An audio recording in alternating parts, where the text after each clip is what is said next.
talked about some of this. We'll talk about a little bit more of it next week with the female characters. But the plot in the Aristotelian organization, we talked about the plot, how it's based on Senecan 5-act structure, how it deals, with the things that come before, and the revenger tragedy, the aspects of a revenger tragedy. They're all the things that are broken down. The characters, all the questions that you have about characters. Is Hamlet's humor? Is he mad?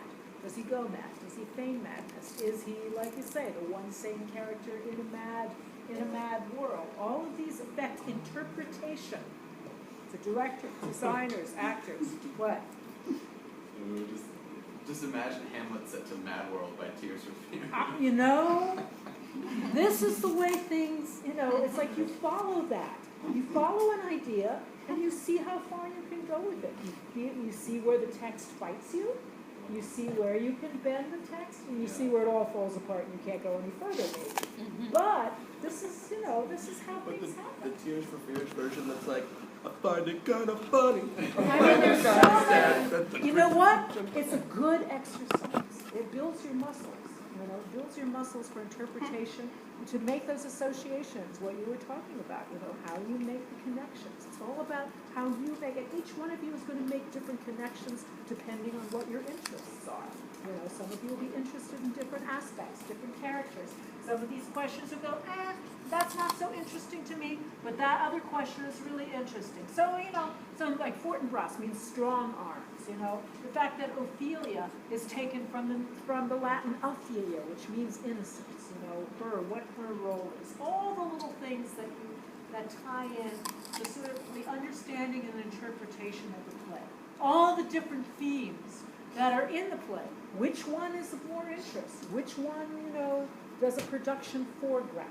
When you go to production, say, okay, this director, this company is really interested in this particular aspect. They're all there, but you can, push the madness of sanity. You can push the revenge.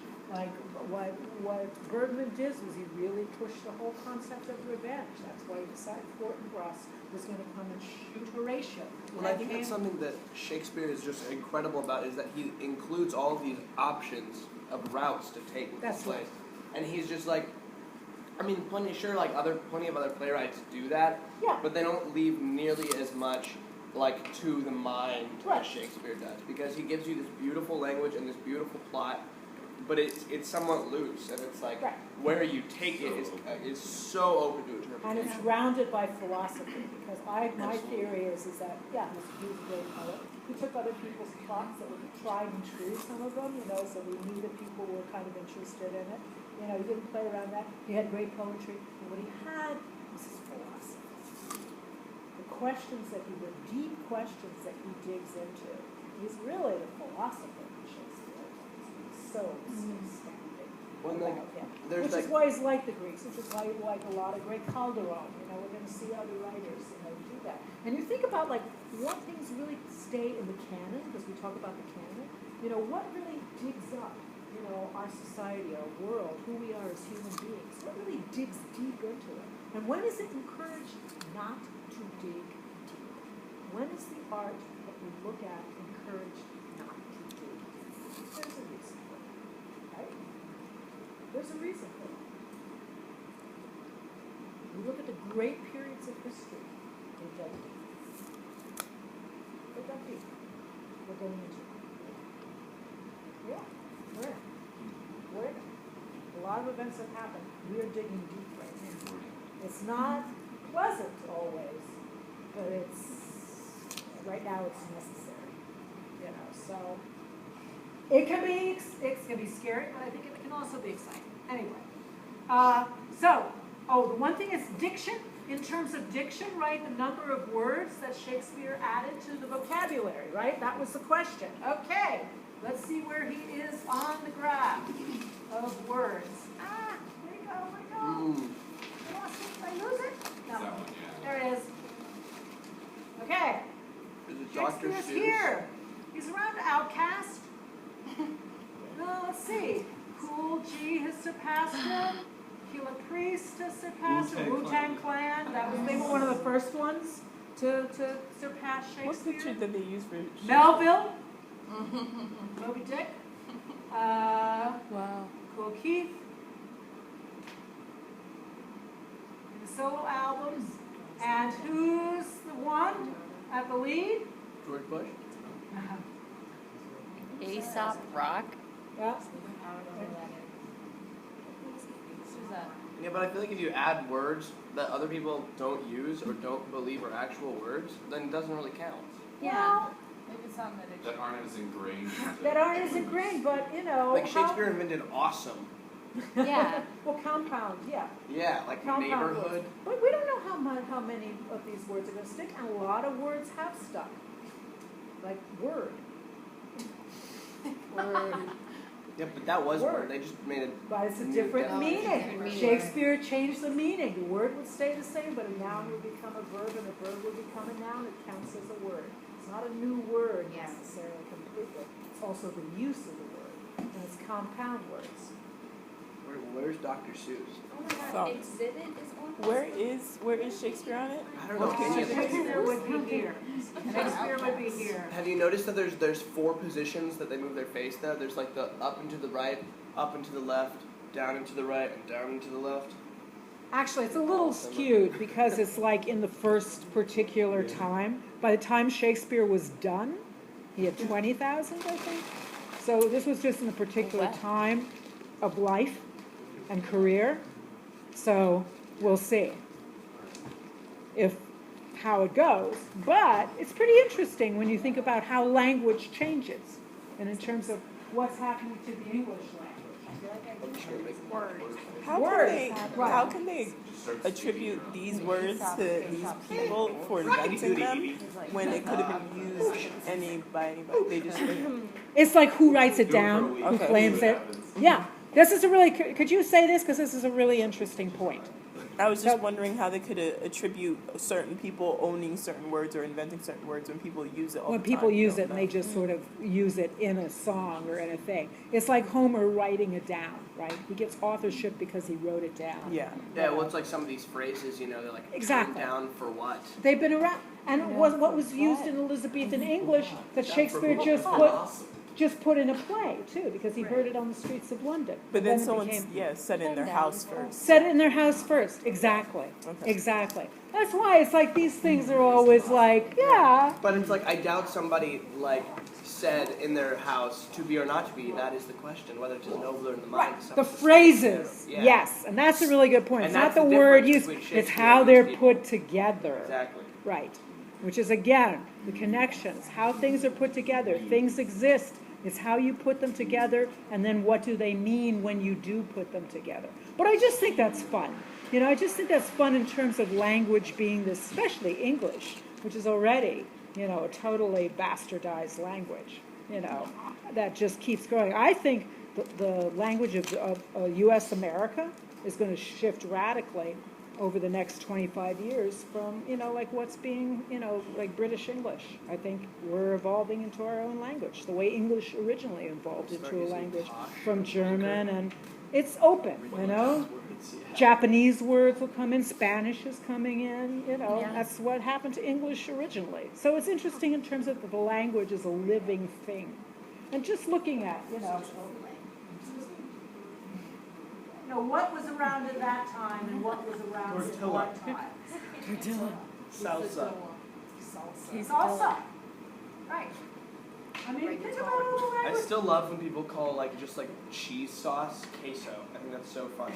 When they think that that's queso. Queso. I find it so cute. Okay. So just quickly,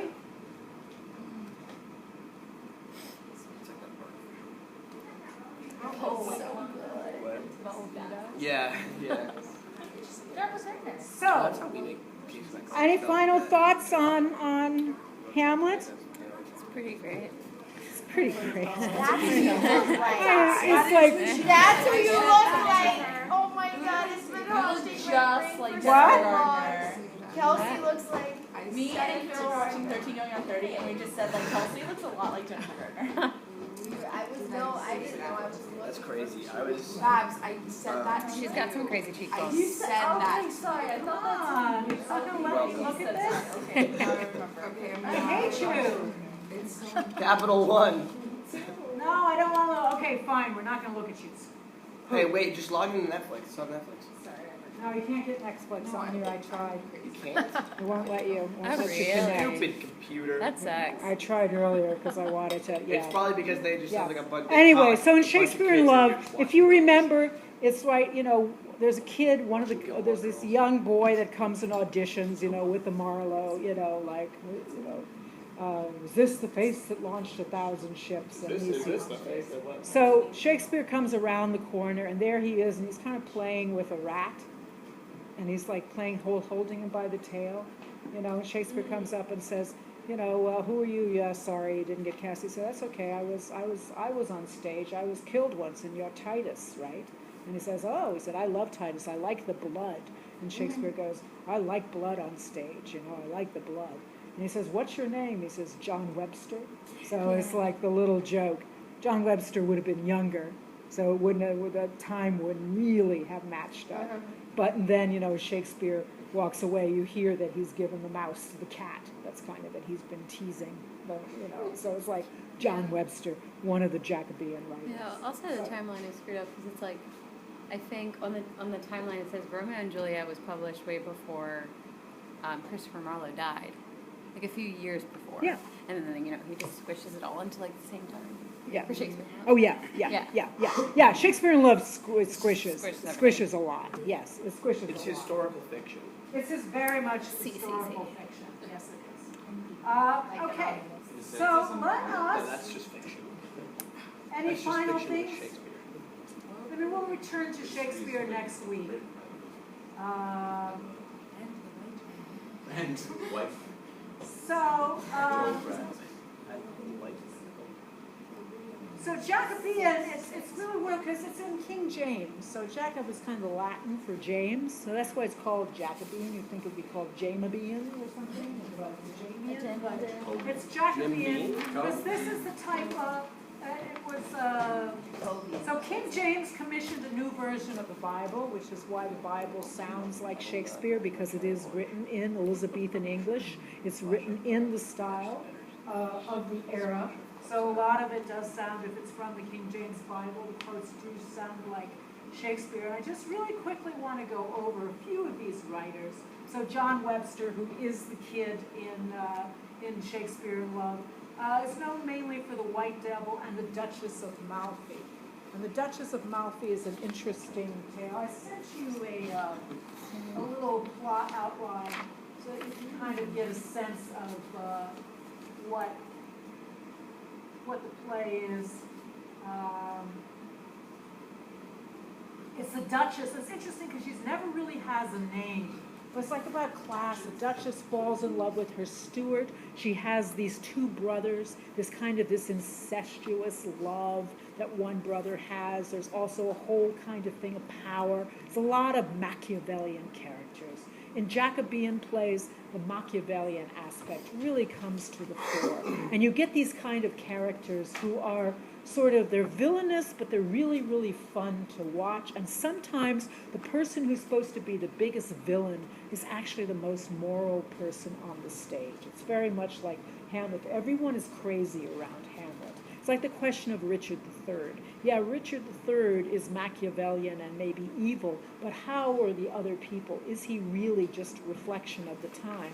And is every other character on the stage with him potentially as Machiavellian as he is? They're just not as good at it, It's right? like when you look at Richard like III. bullying in elementary school and high school and stuff. It's like there's You look the at what? Like bullying. Bullying, Like yeah. there's the person who bullies, but then there's the people that sit by and do nothing about it. Right. And then sometimes the bully is the one who's been bullied, right? Right. And if you get Exactly. through the vulnerability, which is something that actually is a really actually good metaphor, because in this one, you really have Bosilos like this. He's like an ex-con, he's bitter, he thinks everybody's crap, he does things that are ruthless because he thinks, and immoral because he says nobody's immoral. Everyone around me is ruthless, right? So my behavior, I just have to win in a world where there's no morals. This is why we're kind of in a sort of Jacobean age too, neo-Jacobean age. If there's no morality, if you can't trust anyone, if there's nothing that you can hope in and whatever, well then it's just who gets to win, right? Do I get to win? Do I get the most? Do I come out on top? Who gets to be the best Machiavel? The best Machiavel is the one who doesn't show their cards, which is always the question. Richard III or Henry V? Were they both Machiavellian? And which one was the better Machiavel because he never showed his face? It's an interesting question to ask. So in Duchess of Malfi, you have the Duchess. She never gets the name. She falls in love with her steward, Antonia. She marries him in secret. She gets pregnant. Then Bosula kind of tricks her, has her eat apricots, which makes her go throw up. Evidently, you throw up when you eat apricots when you're pregnant. Who knew? But she has, like, there's the cardinal. I love apricot. So it's one of her brothers. It's a cardinal, but he's totally corrupt. He's like the Borgia that became the Pope. So even the churches, the Catholic Church is corrupt. Ferdinand, her other brother, has incestuous love for her. That seems to be a recurring theme in the Jacobeans. Yes. Okay, and Yeah. is there a reason why? Because it's a Catholic historically? church and it's a Okay. Protestant country, and so the Catholics always have to be demonized. It's like you really look at who's demonized. Like Yeah. who is demonized in the work is really interesting, Are they really deserving of being demonized, or what agenda, what narrative is But going on? anticipate- So you're always going to make the Catholics look bad, Mhm. because the same way the Athenians are always going to make the Spartans look bad, or the Thebans look bad, right? There's an agenda. But Hesperides, a horde, takes a different turn on the same thing. It takes a different turn on the same thing. So who wrote it, the Protestants or the Catholics, and who were they demonizing? Especially with the friar, the beginning scene. The friar's not necessarily Catholic. Okay. Yeah, the friar's not necessarily Catholic. Okay. Yeah, no, friar can be, yeah. Yeah, the friar generally is not a priest. The friar is a little bit different in Shakespeare's plays, yeah. Also, yeah. Was there any incest going on at the time? Do you think that is like influenced by? Well, I think incest was the kind of thing that was taboo.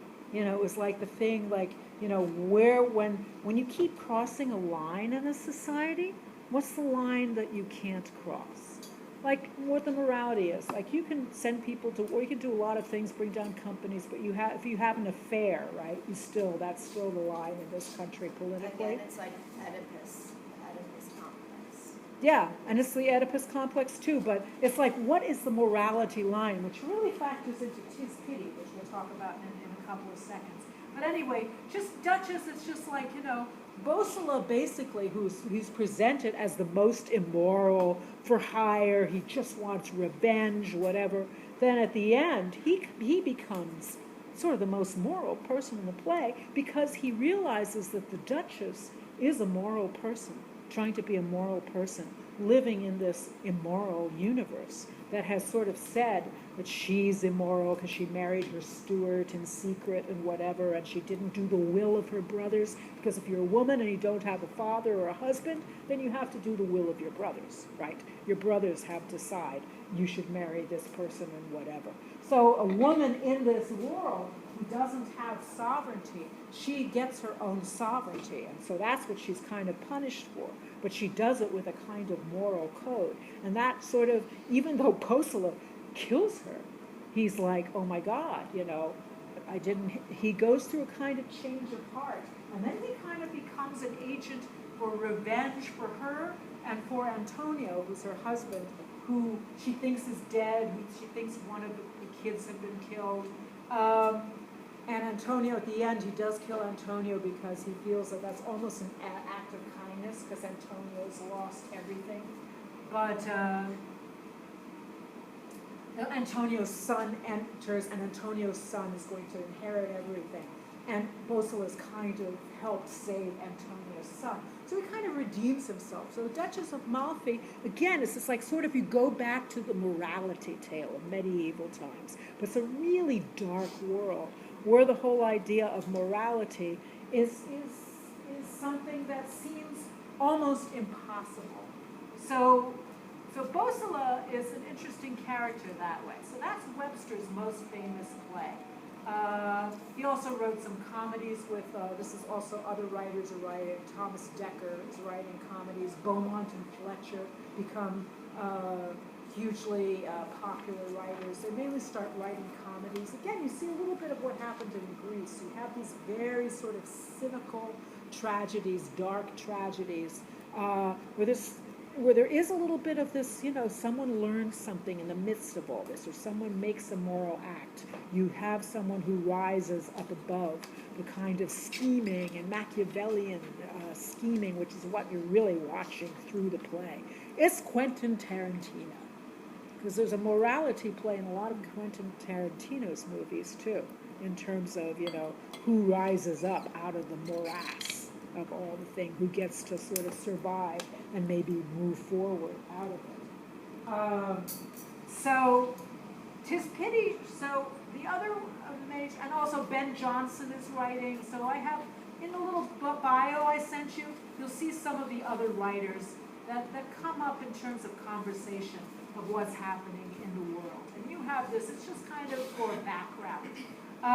So the other writer who becomes very, very significant is John Ford. And John Ford is probably most known for 'Tis Pity She's a Whore. So does anyone know 'Tis Pity? Yeah, you just... I've never read it, but like I know. You know of it, yeah. So 'Tis Pity She's a Whore is really interesting because of its dance with Romeo and Juliet.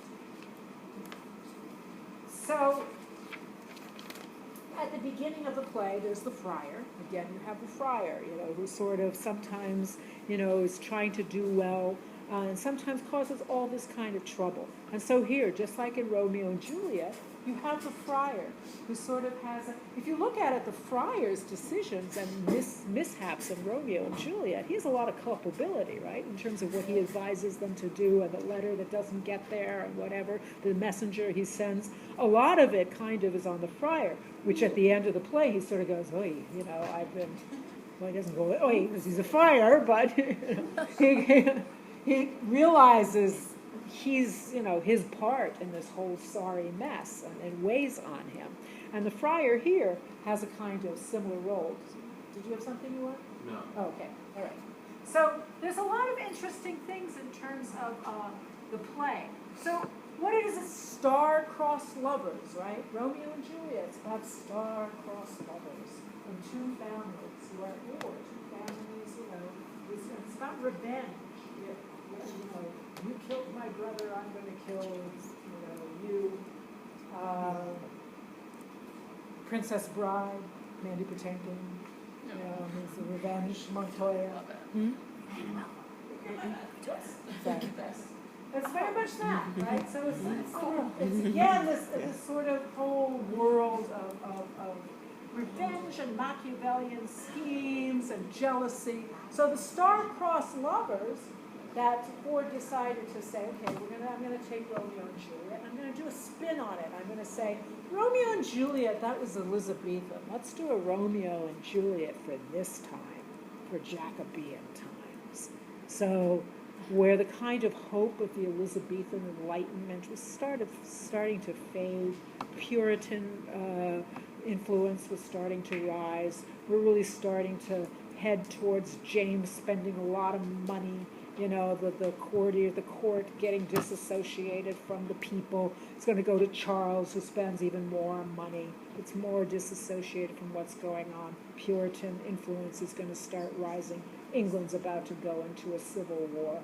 So this is like the whole hope of the Elizabethan times is kind of starting to get more cynical. So Jacobean writing tends to be very cynical, and even Shakespeare. If you look at Lear, Lear's written in Jacobean times. The whole kind of the body count, like body count movies. They love the body count in the Jacobean theater. It's like suddenly becomes about the body count. In a way, you kind of go, it's sort of like Rome, where it's like, oh, we're not going to have these plays that talk about mythos and suffering into wisdom. We're going to have like the body count on stage. In fact, it's not even going to be staged. It's going to be real. We're going to watch the gladiators kill each other, and people try to run away from lions and stuff like that, right? So there's a lust for violence in the society. Yeah. So how many years after Romeo and Juliet was this written? Well, that's very interesting. Let's look at timelines.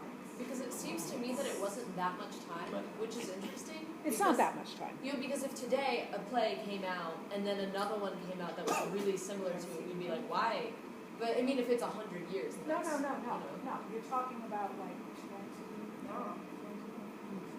Romeo and Juliet's very much, Romeo and Juliet's very much in the zeitgeist. That's interesting. Yeah. But it's also But like yet it was but yet probably they felt like it was a whole nother time, and so it needed to be rewritten for this time, but it was only 20 years. That's Yeah. interesting. Yeah, between 20, I don't remember exactly, but that'd be interesting to I mean, look up. with the shift of religion, you're talking about like the puritanical kind of angry, vengeful God coming in. Is that? Do you think that has to do with the way that they view things through plays? I mean, I know you touched on the religion changing the society or coming into power in the society. With Cromwell, taking control. Yeah. Do you? How much of an impact do you think that had on it? Because was it No, a religion was probably a reaction to this time. reaction? The Puritan thing is like this is the type of thing that's on stage: Yeah. brother and sister incest and murder and Machiavellianism. It was like the theater is like disgusting. And is that being And immoral. spread among like the commoners, or is that That's, more of a no, it's a really interesting question. The commoners are getting more conservative. Yeah. This is more, the court is getting more aristocratic. You don't have the public theaters anymore. A lot of this theater is being done now in private theaters. It's like for a certain percentage, smaller percentage of the population. So it's like the working class, the tradesmen, the people who used to go to the Elizabethan stage are not going anymore, and they're becoming more Puritan. They're becoming more conservative. So generally. would you say that as the theater got more violent, less commoners went to the theater? Yeah, yeah. That's funny because that's the opposite of what it is today. That's the opposite. Well, it wasn't. I don't think it mattered what the theater was. What it was, just people were not going to the theater as much. It's not It that was- it was played to a specific audience. The public theaters weren't so much anymore. It was more private theaters. It was the indoor theaters that was more like the There elite wasn't circuit. time for it. There wasn't time for it, for Or number money. one, and it was too expensive. Yeah. Right? It was only for an elite group of people. Like, well, you look at the theater today. Who goes to the theater? Does the cab? When Joe Papp wanted the cab drivers, it's like it's pretty elite. It's 9% of society Would you goes to say the that theater. minors still took Shakespeare? That Still- what? That the minors still read Shakespeare, like they have the Bible and Shakespeare. Do you think that at this time that was still a common tradition? Oh, whether the common Or a people yeah. revered Shakespeare still? Maybe, Maybe. maybe. I mean, Beaumont. They hadn't published him yet. I mean, it hadn't been like officially published, right? No, it hadn't been published. It Yeah. got published later. But I mean, do they revere their memory if they'd gone to see him later? Maybe. I mean, earlier. But they wouldn't have the hope. I mean, the No, they didn't have. They didn't have. interest No. or- They didn't have the Or books, the the interest collection. they would have had before that they could go see. Even Shakespeare. Even Even Shakespeare. Shakespeare, I think, pulls out of writing for the theater. He finally goes home to Stratford and deals, with his family. A lot of the company members, the original company members are disbanding. At this point, they become the king's men. The taste is different. He was Queen Elizabeth's favorite. Queen Elizabeth is gone. He's not James's favorite.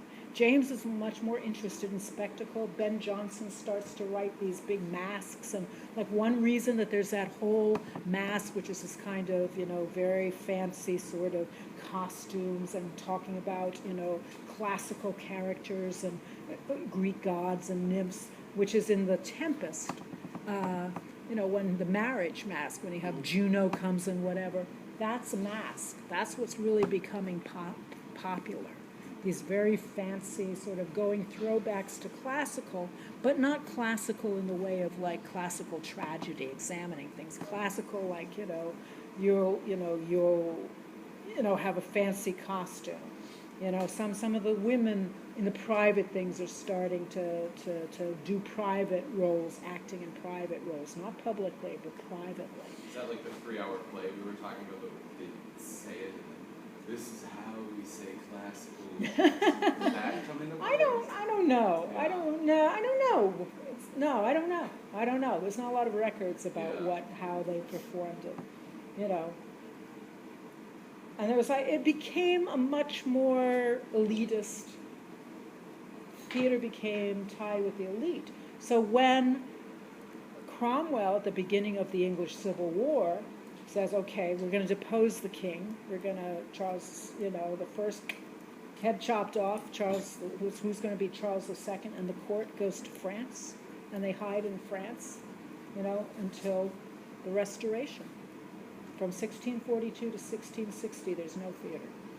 There's little, drolls, what are called drolls, which are little plays that generally have the clown Falstaff as a character, who are sort of done in, pubs or whatever, and then say, oh, no, they're coming, we can't do this, or in private houses again, but there's no theater. Theater is outlawed, theater is just something the Puritans, and in this country too, it's going to influence a kind of anti-theater feeling, particularly in New England, for a very long time.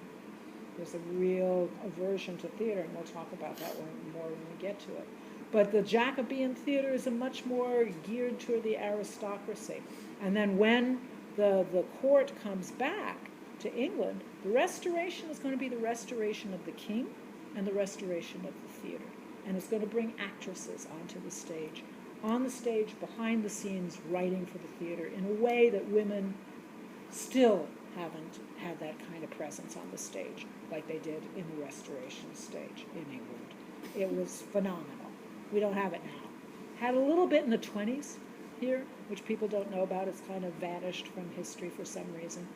Rachel Crothers. Does anyone know the name Rachel Crothers? Most of the people that I work with in theater don't know the name Rachel Crothers. Rachel Crothers had 16 plays on Broadway, something like that, in the 20s. I mean, she was a major playwright. So it's interesting in terms of when the court comes back. But the court is, and this kind of a taste of it. But there's a criticism in these plays. There's a criticism of this kind of jockeying for power and the zeitgeist of the time.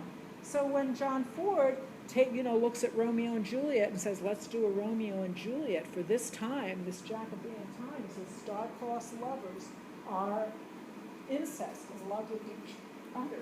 But they're the most innocent, and again, like Bosolo, in Duchess, who, next to the Duchess, becomes the most moral character.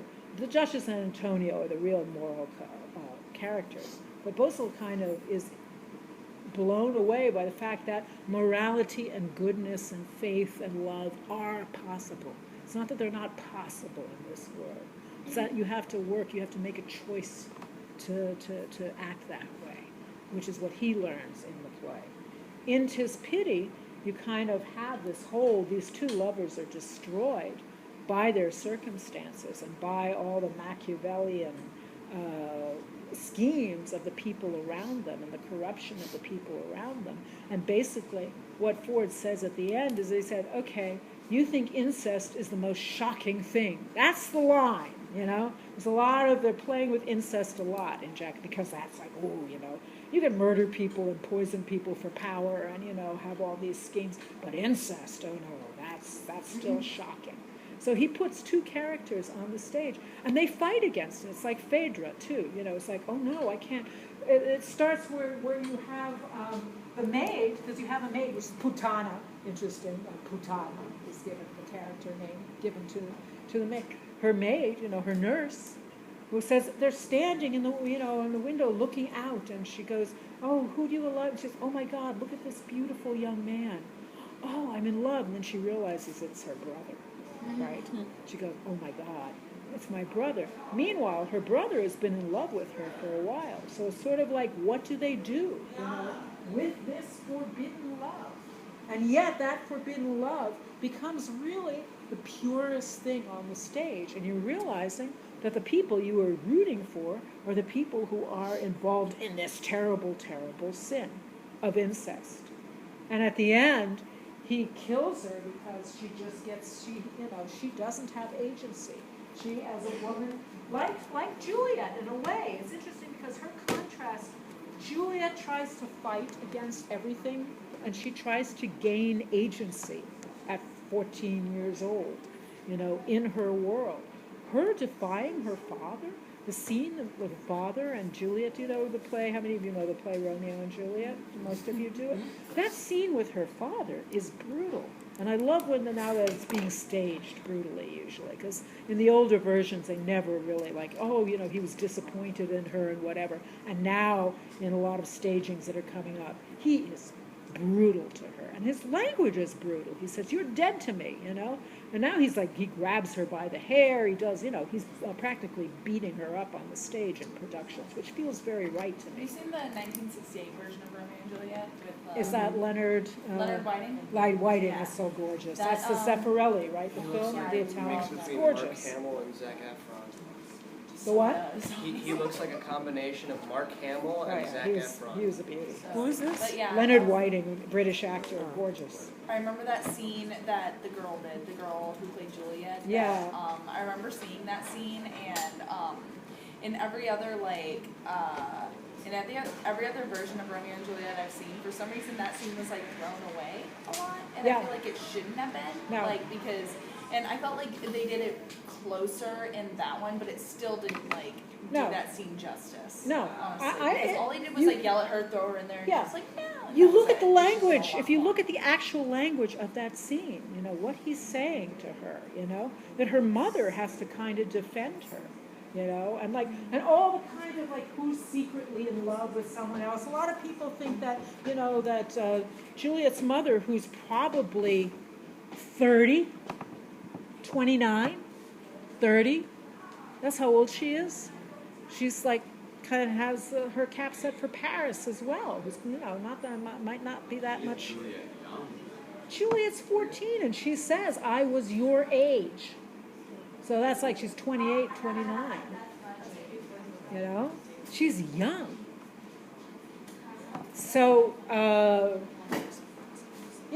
does she have a little thing for Paris? As sometimes some people play around with, What are all these subtle desires for power, desires for other people, jealousies, revenge, all the stuff in human makeup that kind of bubbles to the surface and causes people's actions and causes people to live the way they are. So again, the friar, there's this whole thing that they end up killing the nurse character, basically. They get rid of her. So it gets very, very dark. So in Act 5, it really becomes full-out Jacobean. Romeo and Juliet has been hijacked by the circumstances. Even the tragedy of Romeo and Juliet, which is bad enough, gets even worse because so Annabelle, the Juliet character, again goes to the friar and sort of says, this is my thing with my brother, and my brother's in danger. Soranzo, who's the man, he's kind of Paris in this play. He has a banquet that he sets up in order to bring Giovanni. He's found out the whole truth of what's going on. She's pregnant at this point. So we find Giovanni and Annabelle, they're in bed. And he thinks, so you're married, but maybe we can still, have this relationship. Maybe we can find a way to go on. The friar gives him the letter and sort of warns him that this banquet's going to be a trap, and Giovanni's going to go to the banquet anyway. Also, I have to wonder why the Spanish and Italian characters? Why the Spanish and the cat? That's right. Because at the end, there's a character of Vasquez who's kind of lurking around. In the end, he gets the ultimate revenge, and the final play is the Spaniard is always going to get more. Because, and we'll talk about this when we get to Spain, Spain is the dark legend. Spain is also figures into Merchant of Venice because you have Dr. Lopez. Annabelle is the Anglo, is the only I haven't read the story, but I don't know. Well, Annabella, and Annabella. it's Annabella. Yeah, no, they're all, So it's Italian. Yeah, it's Italian. But the whole thing with Italy and Spain is that they're the ones where these things can happen too. They're the cultural. They're the cultural. It's like a sort of look about what the licenses of setting plays in Italy that could never happen in England. The plots could never happen in England. And the way the Spanish are depicted, because Spain and England have been at war for a long time. And Spain's starting, after the defeat of the Spanish Armada, Spain's going to kind of retreat behind the Pyrenees a little bit.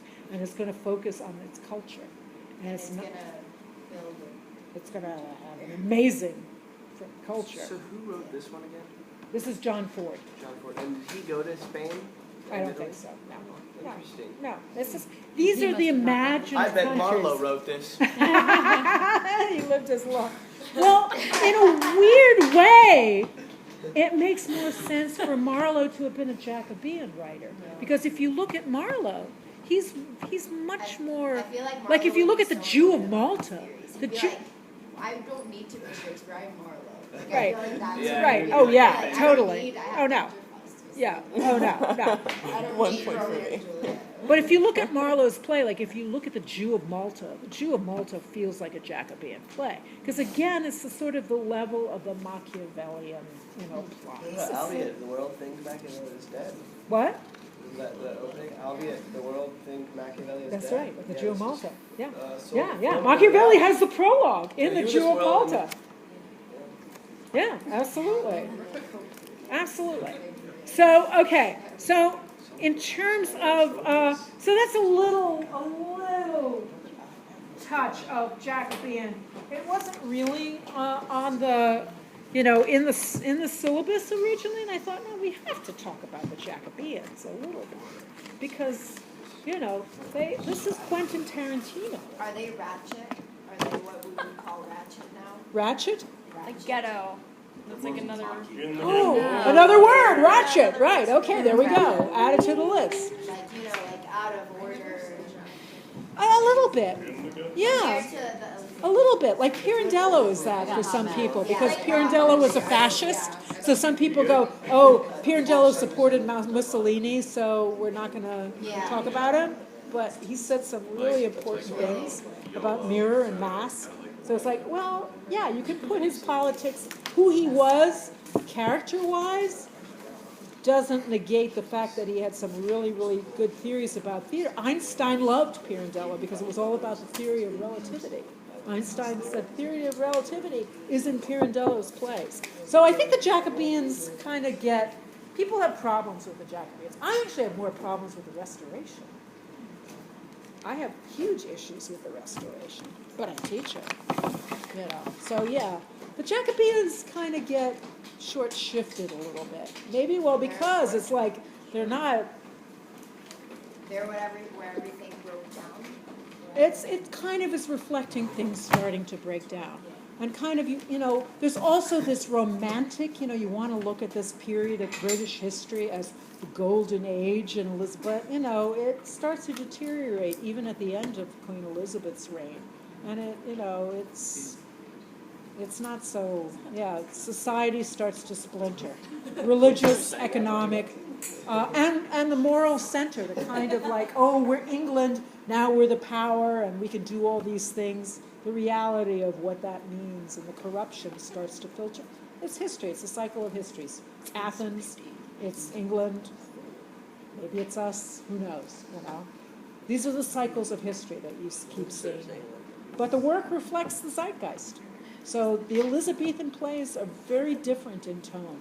And this Tis Pity, if you read Tis Pity, it's a fun thing to read it and really see, just even looking at the synopsis and thinking about, Romeo and Juliet and how things happen in the lens of Romeo and Juliet with this amazing character of this girl who can say these amazing lines and have this idea about love and defy her father and all that.